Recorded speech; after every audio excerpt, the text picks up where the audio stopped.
അപ്പൊ എന്നിട്ട് ഈ അവിടെയും വേദന തുറന്നു, എന്താ ചെയ്തത് പിന്നെ വീണ്ടും ഇതേ ആ ഒരു ഗ്ലാൻഡിന് പിന്നെ ഇൻഫെക്ഷൻ ആയി. വീണ്ടും അതേ ഗ്ലാൻഡിന് സെയിം ഇൻഫെക്ഷൻ വന്നു. വേദന നന്നായിട്ടുണ്ടായിരുന്നു, നല്ല വേദനയും പ്രശ്നങ്ങളുമായി.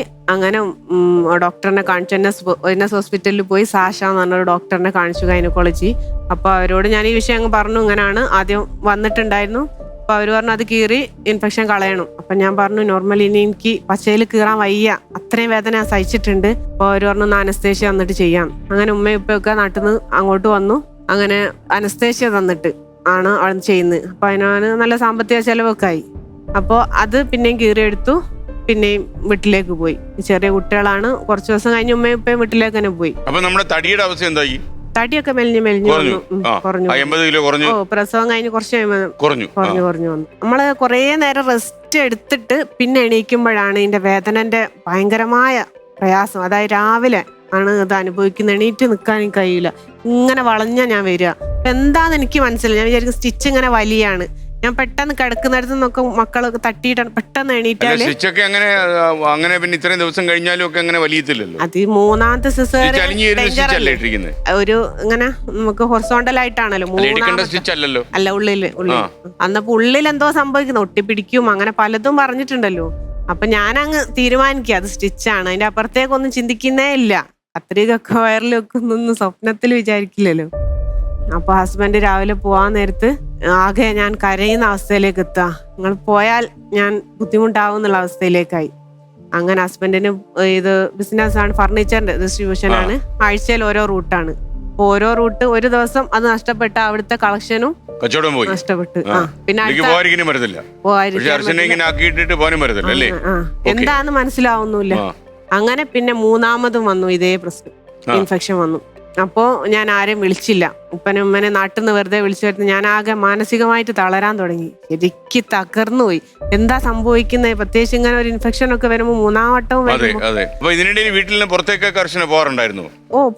ഞാൻ നോർമൽ കണ്ടാൽ പുറത്തുനിന്ന് ഒരാൾക്ക് കണ്ടാൽ എനിക്ക് ഒരു പ്രശ്നവും ഇല്ല. ഒരുപാട് വേദന അർച്ചന സഹിച്ചു. അപ്പൊ ഈ വേദനയായിട്ട് നാടൊട്ട് സഞ്ചരിക്കുകയും ചെയ്യാം അല്ലേ, വീട്ടിലും വണ്ടിയിലും ഒക്കെ ആയിട്ട്. അപ്പൊ എപ്പോഴാണ് വയറ്റിലൊരു കത്രിക കുടുങ്ങിയതാണ് എന്ന് മനസ്സിലായത്? അതൊരു 4 വർഷം കഴിഞ്ഞു. പിന്നെ 4 കൊല്ലം കഴിഞ്ഞു. അപ്പൊ ഈ 4 കൊല്ലം ഈ വേദന സഹിച്ച് നടന്നു. പിന്നെ ഞാൻ ഇതിനോട് തരണം. ഇൻഫെക്ഷൻ വരുന്നത് സ്വാഭാവികമായോ? ഇല്ല, ഇൻഫെക്ഷൻ ആ ഒരു മൂന്നാമത് വന്നു ഞാൻ പറഞ്ഞല്ലോ. മൂന്നാമത് വന്നതിൽ ആ Bartholin gland, right side gland remove ചെയ്തു കളഞ്ഞു. ആണല്ലേ? അല്ല, ഈ അർച്ചന ഇപ്പൊ വേദനയുണ്ട്, ആൾക്കാർക്ക് മനസ്സിലാവില്ല. ആളുകൾ വിചാരിക്കുന്നത് മൂന്നാമത്തെ ഈ പ്രഗ്നൻസി കൊണ്ട് പറ്റിയതാണെന്ന് വിചാരിക്കും. അപ്പൊ പിന്നെ സഹിയിട്ടപ്പോ അർച്ചന എന്താ ചെയ്ത് ആലോചിച്ച എന്തായിരുന്നു? അതായത് വേദന പറഞ്ഞിട്ട് ആർക്കും മനസ്സിലാവുന്നില്ല. അവസാനം ഇത് സംഭവിച്ചത് എന്താന്ന് വെച്ചാല് ഞാനൊരു സ്കൂട്ടി വാങ്ങി ഓടിക്കാൻ തുടങ്ങി. സൈക്കിൾ ബാലൻസ് ഉള്ളതുകൊണ്ട് ഞാൻ സ്വന്തം തന്നെ അത് പഠിച്ചത്. അപ്പൊ ഇതിന്റെ വെയിറ്റ് താങ്ങി നമ്മള് ഫസ്റ്റില് ഇതിനോട് കുസ്തി പിടിക്കണല്ലോ. ആ വെയിറ്റ് താങ്ങലും പിന്നെ പെട്ടെന്ന് ബ്രേക്കൊക്കെ എയിമായി വരുന്നതിന് ഗട്ടറിലൊക്കെ ചാടിക്കുമല്ലോ. ആ ചാടലിലൊക്കെ ഇത് ഇങ്ങനെ തട്ടാൻ തുടങ്ങിയിട്ട് ഇത് പൊസിഷൻ മാറി യൂറിനറി ബ്ലാഡറിലേക്ക് ഇങ്ങനെ കുത്തി നിൽക്കാൻ തുടങ്ങി. കത്രിക അതിന്റെ ഏതോ ഒരു ഭാഗം ഏതാണെന്നറിയില്ല, ചിലപ്പം ഈ സൈഡായിരിക്കും. അങ്ങനെ കുത്തി നിൽക്കാൻ തുടങ്ങിയാൽ ഇത് ഭയങ്കരമായിട്ട് കുറേ കുത്തി നിന്നിട്ട് ഒരു നോമ്പ് സമയത്താണ്, നല്ല ചൂടുമാണ്. അപ്പൊ നമ്മൾ ഈ ഒരു വെള്ളം കുടിക്കാൻ കുറയല്ലോ. അപ്പൊ ഞാൻ വിചാരിച്ചു യൂറിനൽ ഇൻഫെക്ഷൻ വന്നതായിരിക്കും, വെള്ളം കൂടി കുറഞ്ഞു. അങ്ങനെ നോമ്പ് 15 വരെ ഞാൻ വെയിറ്റ് ചെയ്തു, എന്തെങ്കിലും വലിയ കുഴപ്പമില്ല. പിന്നെ നോമ്പ് തുറന്നിട്ടൊക്കെ ധാരാളം വെള്ളം കുടിച്ചൊക്കെ നോക്കി. പക്ഷെ 15 വേദന കൂടി വരിക. ഇതിങ്ങനെ നമ്മളെ കണ്ണിൽ ഒരു കമ്പി എടുത്ത് കുത്തിയാൽ അങ്ങനെ ഉണ്ടാവും. ആ വേദന സഹിക്കാൻ കഴിയുന്നില്ല. അപ്പൊ പിന്നെ നമ്മൾ അത്ര റിസ്ക് എടുത്ത് നോമ്പ് എടുക്കേണ്ട ആവശ്യമില്ല, നമുക്ക് പിന്നെ നോറ്റ് വീട്ടിയാൽ മതി. ഞാൻ 15 നോമ്പ് ഉപേക്ഷിച്ചു. പിന്നെ നോറ്റെടുക്കാം, ബാക്കി വെള്ളം കുടിച്ച്. ആത്മഹത്യയല്ല, നമ്മള് പഠിച്ചോലെ വിശ്വാസം ഇല്ലാത്ത ഒരാളായിരുന്നെങ്കിൽ ഒരു പക്ഷെ ഇപ്പൊ ജീവിച്ചിരിപ്പുണ്ടാവൂല. അത്രക്ക് അധികം വേദന സഹിച്ചു. താങ്കളുടെ വയറ്റിൽ കത്രിക കുടുങ്ങിയതാണെന്നുള്ള വാർത്ത 24 സംപ്രേഷണം ചെയ്യപ്പോൾ അത് വളരെ അവിശ്വസനീയമായി തോന്നിയ ഒരുപാട് പ്രേക്ഷകരുണ്ടായിരുന്നു. ഒരു നിരന്തരം വിളിച്ചു ചോദിക്കുന്നുണ്ടായിരുന്നു, അതൊക്കെ എങ്ങനെയാണ് ഒരാളിൻ്റെ വയറ്റിൽ കത്രിക കുടുങ്ങിയിട്ട് ഇത്രയും വർഷം 5 കൊല്ലം ഒരാൾ കൊണ്ടു നടന്നു എന്ന് പറഞ്ഞാൽ വിശ്വസിക്കാൻ പറ്റത്തില്ല. ഇത് കള്ളക്കഥയാണോ കള്ള വാർത്തയാണോ എന്നൊക്കെ ചോദിച്ച ആൾക്കാരൊക്കെ ഉണ്ട്. ഇപ്പം നമുക്ക് പോലും ഈ വാർത്തകൾ എഴുതുകയും സംപ്രേഷണം ചെയ്യുകയും ഈ വാർത്ത പറയുകയൊക്കെ ചെയ്യുമ്പോൾ ഈ അർച്ചന ഇതുകൊണ്ട് എങ്ങനെ നടന്നു എന്നൊക്കെയുള്ള നമുക്കും അവിശ്വസനീയമായ ഒരുപാട് കാര്യങ്ങൾ അതിനകത്തുണ്ടായിരുന്നു. എപ്പോഴാണ് അർച്ചന ഈ വയറ്റിൽ കത്രിക മറന്നു വെച്ചതാണ് എന്ന് മനസ്സിലായത്? ഈ യൂറിനൽ ഇൻഫെക്ഷൻ തുടർന്നു. അതായത് ഭയങ്കരമായ വേദനയും ഒരു 8 മാസത്തോളം ഞാൻ അതും കൊണ്ട് നടന്നു.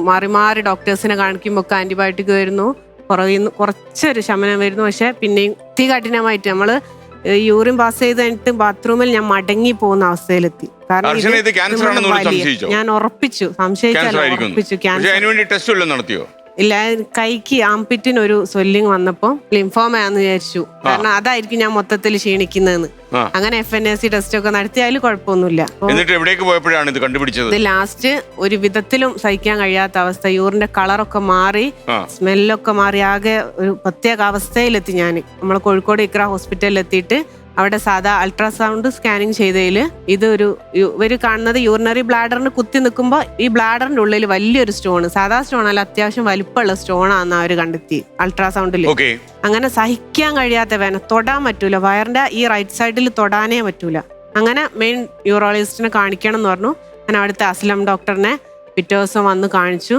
അങ്ങനെ കാണിച്ചു, സാറ് പറഞ്ഞു സ്റ്റോൺ ആണ്, അത് ബ്ലാഡറിലാണ്ട് കുഴപ്പമില്ല, അത് നമുക്ക് പൊടിച്ചാളയെന്നുള്ളൂ. ഈ ട്യൂബിലൊക്കെ ആണെങ്കിൽ ഭയങ്കര ബുദ്ധിമുട്ടായിട്ട് വരുന്നു. പക്ഷെ വേദന ഞാൻ നോക്കട്ടെ പറഞ്ഞു. അങ്ങനെ തൊട്ടപ്പോൾ ഞാൻ തൊടാൻ പറ്റൂല സാറേ, സഹിക്കാൻ കഴിയാത്ത വേദന, തൊട്ട ഞാൻ തുള്ളി പോവും, അത്രയും വേദന എന്ന് പറഞ്ഞു. അപ്പൊ എന്നോട് പറഞ്ഞു, ഈ ബ്ലാഡറിൽ സ്റ്റോൺ ഇതുമായിട്ട് ഒരു ബന്ധവുമില്ലല്ലോ, ഇത് ഇങ്ങനെ വേദന വരൂലല്ലോ, നമുക്കൊരു CT എന്തായാലും ചെയ്യാന്ന്.